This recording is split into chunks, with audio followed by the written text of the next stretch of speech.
Welcome back, everyone, to our Leaders of Inclusive Childcare series brought to you by CanAssist at the University of Victoria and the Ministry of Education and Childcare.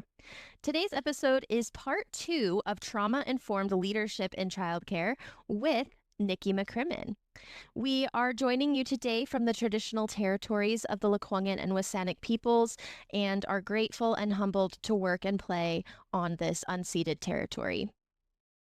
Circling back a bit to the trauma, so if you're noticing that a child is showing possible symptoms of trauma, or maybe the child is talking about a traumatic experience with an educator or with the leader, how do you approach families about that?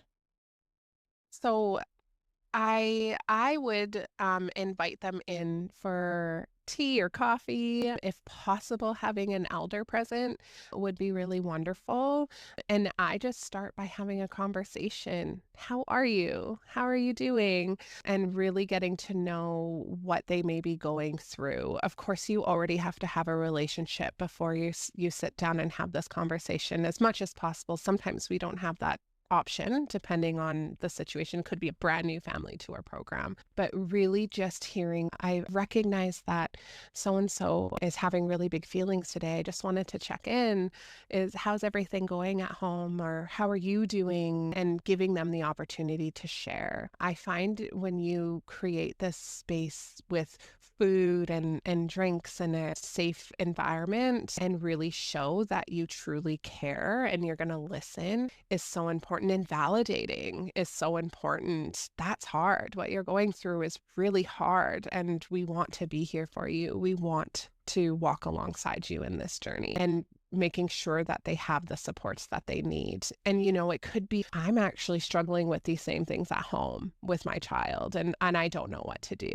I don't know how I can access supports, and us being there to support them through that is so important. It's so common where a family doesn't know what they have access to. They don't realize that there are supports in place that can help. And it could be as simple as an SLP or an inclusive child care worker, that's what they need. Or it could be an adjusted schedule. My child has a hard time waking up in the morning. When I wake him up, he's displaying behaviors and I have to get him to the center because your programming starts at this time. So just learning that what they need, and it could be just so simple, really just hearing what's happening and what their challenges are, and then we can meet them where they're at. So I'm hearing that flexibility is incredibly important as well in trauma-informed care. Can you speak a bit about that, about how flexibility and the impact of flexibility in trauma-informed care? Yeah, when it comes to the family, absolutely, flexibility is so important. And I think just learning what the needs are first and meeting them where they're at is important. But when it comes to the childcare setting, it's so important that we're flexible. Child-led learning is so important. We need to have options for children. We need to have a lot of choices. We see that land-based activities are best, and it supports everyone. Everyone has fun on the land. I think child-led learning, flexibility within options, recognizing that even when we do have options, not all options are going to meet the needs of every single child. So really paying attention to stepping back and looking, okay, their needs are not being met. What can we do? And what can we do differently that's going to be inclusive of all children, inclusive of everybody in the program, safe for everyone in the program that day? Or maybe it is stepping away and going for a walk one-on-one with that child and spending more time hearing what their needs are. And sometimes it's just a hug. Sometimes it's just spending quality time with one of their teachers or an elder or whomever is in the program that day. So flexibility is huge. Child-led learning is so important.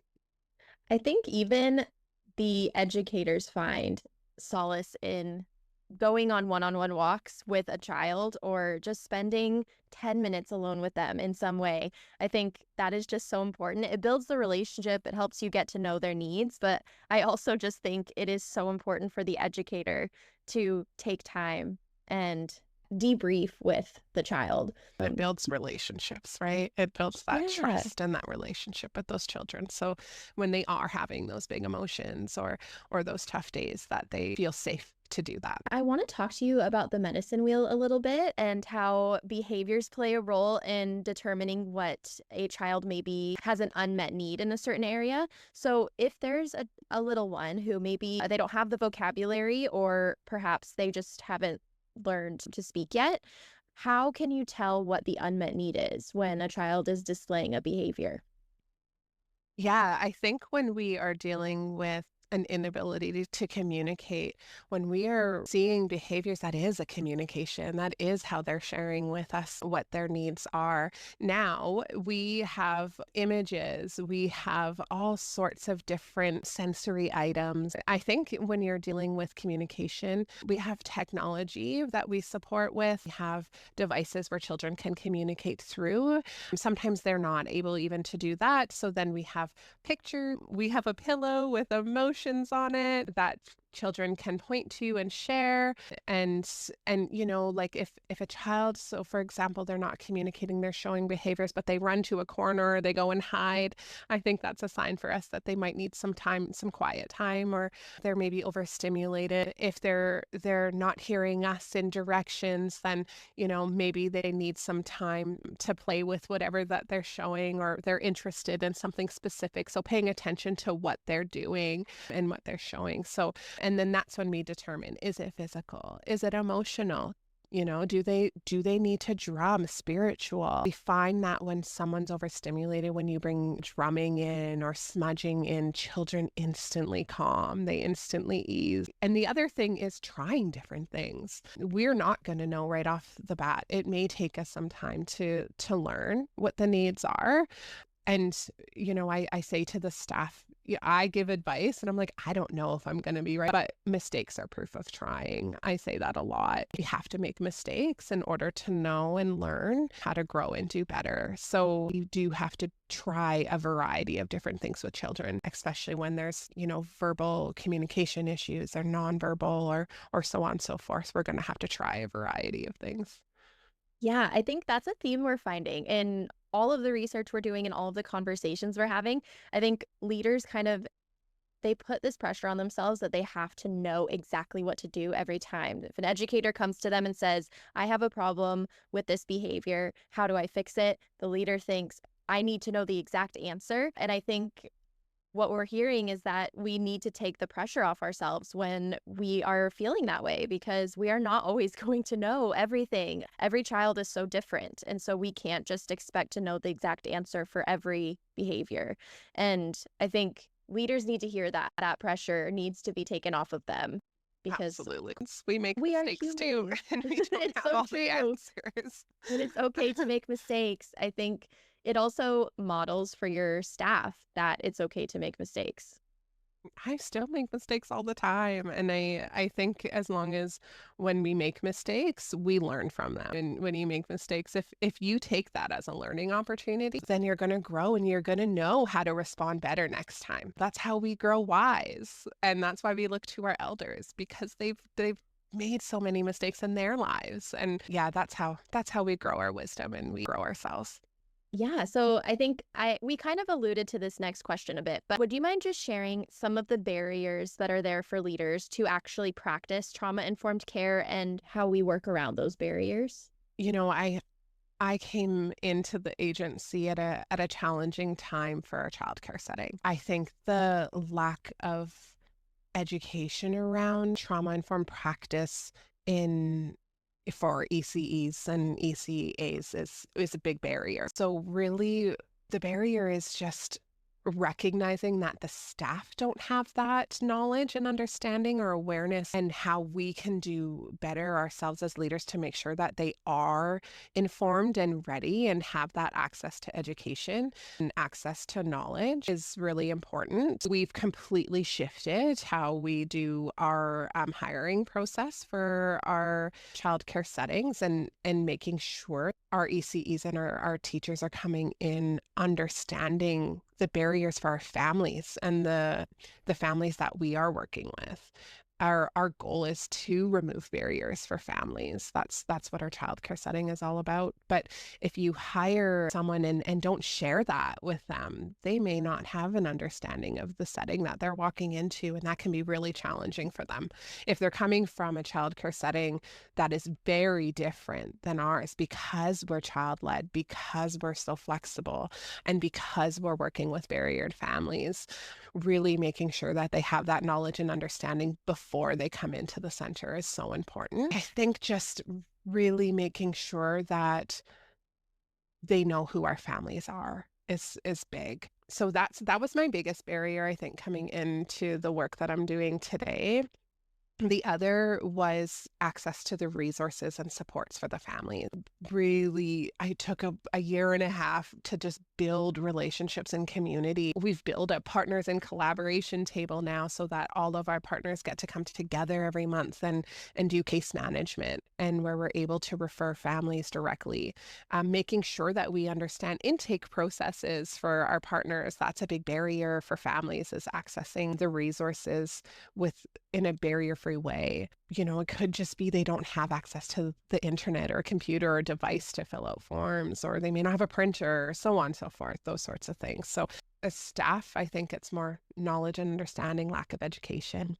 Funding, of course, that's a big one always. I think especially as a nonprofit, we're a nonprofit agency. So we have to really fight and apply for funding often, grants and those sorts of things.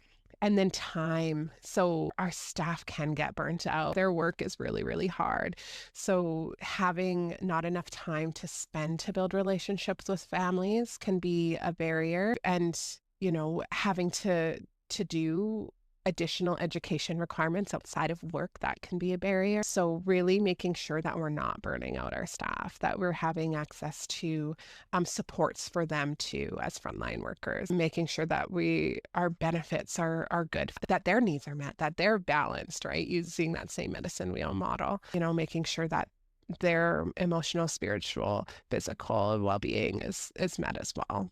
I think that there are so many barriers, but there are ways to work within the barriers that kind of confront us. And I'm wondering, so the hiring process part is interesting, how you've kind of altered that and just made sure that, the people you are hiring, they know the community that they are going to serve. So if you are working with staff who are not trauma informed and maybe they were hired prior to someone joining, what would you recommend to educate them? How would you recommend finding resources to support them in trauma informed care? So there's a couple ways. One, we will bring in educators. So just last year, we brought in an Indigenous entity to come in and do trauma-informed training with our staff, and specifically around the barriers for Indigenous people and what trauma-informed care looks like from Indigenous lens. And we do a lot of work with our partners around education as well, so it's not just all on us. If one of our partners is having a day for education, can our staff attend, and vice versa. If we're having education, sharing those resources among one another. So education is really important, making sure that we do have that professional development in place, and scheduled time to do that. If you don't have scheduled time, it really makes it hard for families, right? If you're giving them notice, we're closed in a few weeks. So we schedule that in ahead of time so that families know we're closed for training, so on and so forth. The other is having the teachers actually participate in our programming and services outside of the program as much as possible. So when we're given that opportunity, when we find that certain times of the year we have lower attendance, and when we have those days, knowing we have those days, allowing those teachers and ECs to come into the program so that they can actually spend quality time with families and get to know who they are and where they come from, what's their story is really important. And honestly, it's actually really fun for them when they get to spend that time outside of programming doing something a little bit different, building relationships with other staff, building relationships with community, and learning the stories and where families are from, how they got here. Just those little things really do help. I just wanted to see if you wanted to end with a story. Do you have any stories regarding trauma-informed care in your practice?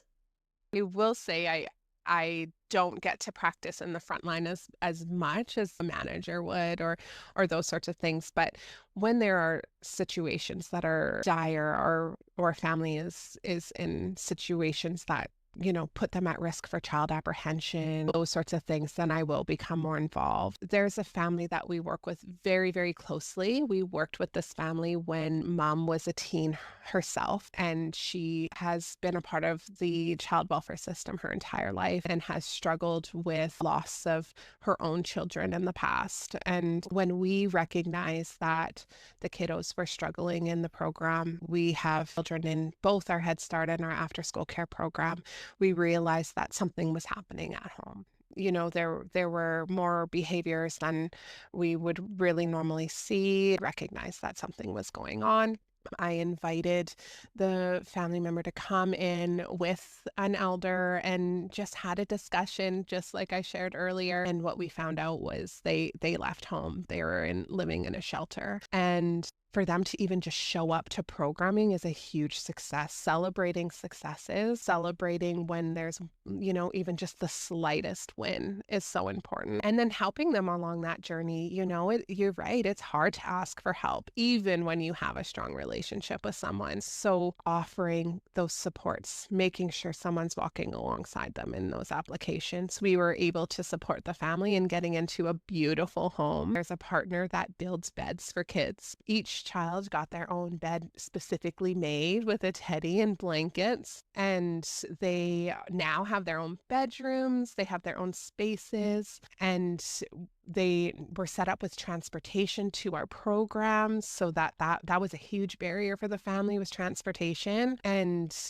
just making sure that those things that are they're small but difficult for the family are met, such as like they have someone who comes and drops them off, but to pick up a child, they would have to get out and then wait for their ride to come back. So something as simple as, well, why don't we meet you outside so your little one can just get in the vehicle and you don't have to get everyone out and take out the car seats and do all those, things that seem so simple that are actually really hard for a single mom. That one I think is probably one that resonates with me the most. We were able to do family preservation there. There was no child welfare involvement. The family is now in a safe place with their new beds, and they're thriving. You can see the shift in the children and how they're coming to the program.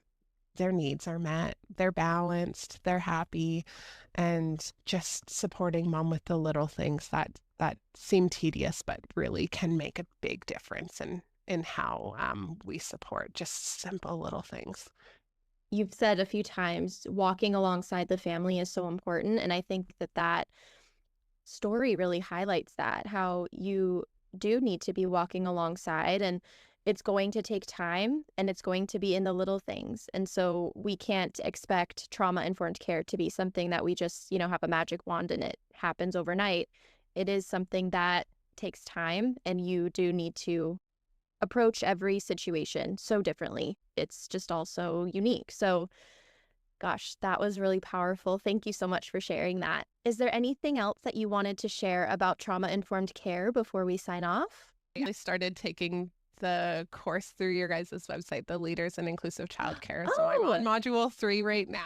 Yay. And I made some notes around what I really am loving. So maybe I can kind of end with one of my favorites was the person-centered, strength-based approaches and strategies. So really making sure that we are listening to our families as much as possible. And they are the experts in what's happening in their lives. And when we build those relationships and build that trust, they will share with us, and listening to where they're at. So again, just meeting them where they're at, walking alongside them in that journey. But I really loved that part of the modules. Thank you so much, Nikki. Yeah, it is so important to meet people where they're at. They will all be experts in their own experiences. And so just trusting them and walking alongside them. Nikki, thank you so much for being a guest on this podcast. We so appreciate you. And thank you just for all of the work that you do. Thank you so much for having me. Thank you, everyone, for tuning in to part 2 of Trauma-Informed Care with Nikki McCrimmon. Next Wednesday, we have special guest Carrie Ann Barr discussing leadership through a Métis lens. So be sure to tune in. And until then, thank you for your support and take care.